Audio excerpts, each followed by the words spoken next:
I'm making this video to help myself think through how I can make time to actually consistently work on improving with art. And so I thought maybe I would just start by looking at my schedule for a week, like a typical week. And sorry, the actual calendar that I printed out has some spots on the paper. Hope that's not too distracting.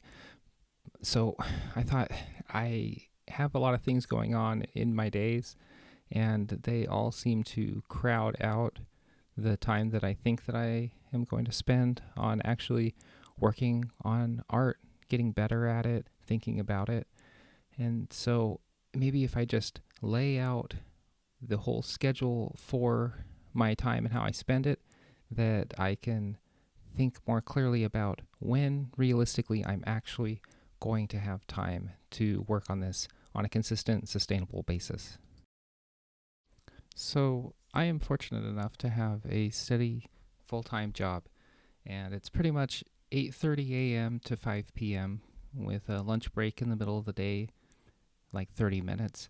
And so really that takes out kind of the center of the week. Monday through Friday, 8:30 to 5. I know I've got to clock in and then clock out at 5, and those hours are spoken for in the middle of the day. And so that's a consistent thing that I know it's just not going to happen for me in the middle of a week. I'm not going to be able to work on anything but the actual day job that I get paid for. Another thing that I know about myself is that I need a consistent 8 hours of sleep every night. And so I really should be blocking out from 10 p.m. to 6 a.m. every day, 7 days a week, that I get to bed on time and I wake up on time. Because otherwise, if I try to shortchange my sleep, it catches up with me pretty quickly, and I'm not doing as well as I should be. So that's got to be a priority as well. With these big chunks taken out for sleep and for a day job, there's still quite a bit of time left over in the evenings, Monday through Friday, and then my weekends that are free for whatever I want. But realistically, I know that after work, Monday through Friday, there are things that I should be doing with and for my family. I have a wife, I have kids, and Saturday is the same. There are things that need to be done on Saturday that can only be done on Saturday that I have to take care of. Stuff like yard work and running errands. Those things happen, whether I want them to or not. And it's important that they get done. And so evenings and Saturdays, they take up a lot of time with that kind of stuff. Sundays, I really do want to set aside for something else besides my regular things. I want it to be a true day of rest where I don't do that normal stuff. So now I've got my mornings. But, in the morning, I want to set aside some time for getting ready for the day. I mean, realistically, I do need to actually bathe and shave and do all that sort of stuff in the morning to get ready for the day job. That needs to be done at some point, so I might as well recognize that has to be blocked in as at least a half hour in the mornings from 8 to 8:30. Okay, so we've got this key slice of time, it seems like, Monday through Friday in the morning before I have to get ready for work. And so right when I wake up, that seems to be the time when there's nothing else calling for me to actually attend to it. So I can take that time and I can spend it on art, right? But then I was thinking about it, and really I need to also take care of my body with exercise.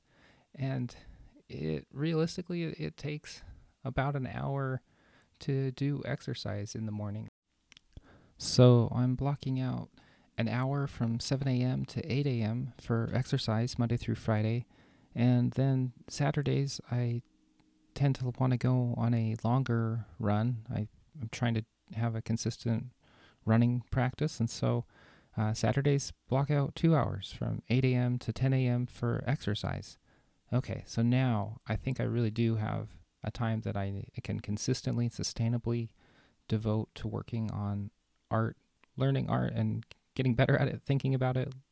And so we've got from 6 a.m. to 7 a.m., Monday through Friday. We've got from 6 a.m.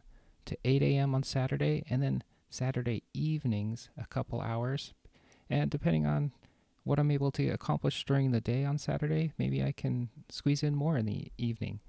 So that adds up to 1, 2, 3, 4, 5, 6, 7, 8, 9 hours of art practice every week.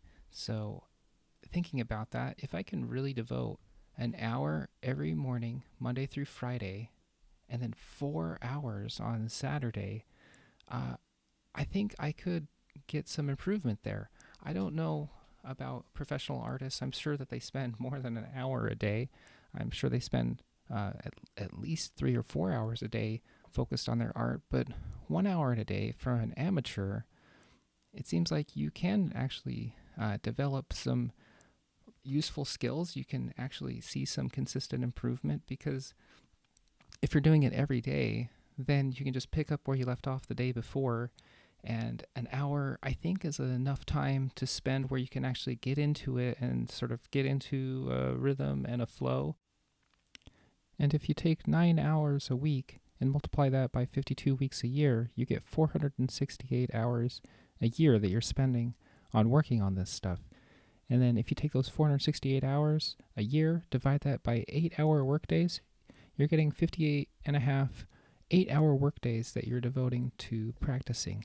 That's almost 2 full months of like a full-time job that you're devoting towards this one practice, even though you're just fitting that time in on the edges in the mornings and the evenings.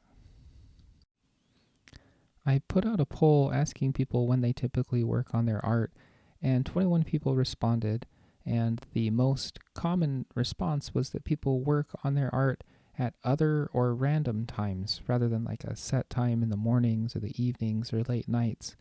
And I think this could be a big reason why I and other people fail to make rapid progress on the things we're trying to learn. Because if you're trying to just fit in your practice at random times when you happen to find a spare moment, it's hard to build up any momentum, because your progress is constantly being blocked because you're not picking up where you left off the day before. It may be a couple days in between, or you may have a long spurt one day and then just a tiny little burst a day or two later. And with that kind of a pattern, it's really hard, I think, for our brains to sort of build up that layer upon layer learning, that tactile learning. That's the only way that you can really learn these skills, I think. You have to actually be engaging with it in a consistent way day after day. And the progress day by day is pretty small, but when you're consistently doing it, then it builds up to something big. So here are my thoughts. I hope they help. I hope they help me. Maybe they'll help you. But if you have thoughts or whatever, let me know. Anyway, thanks for watching and take care.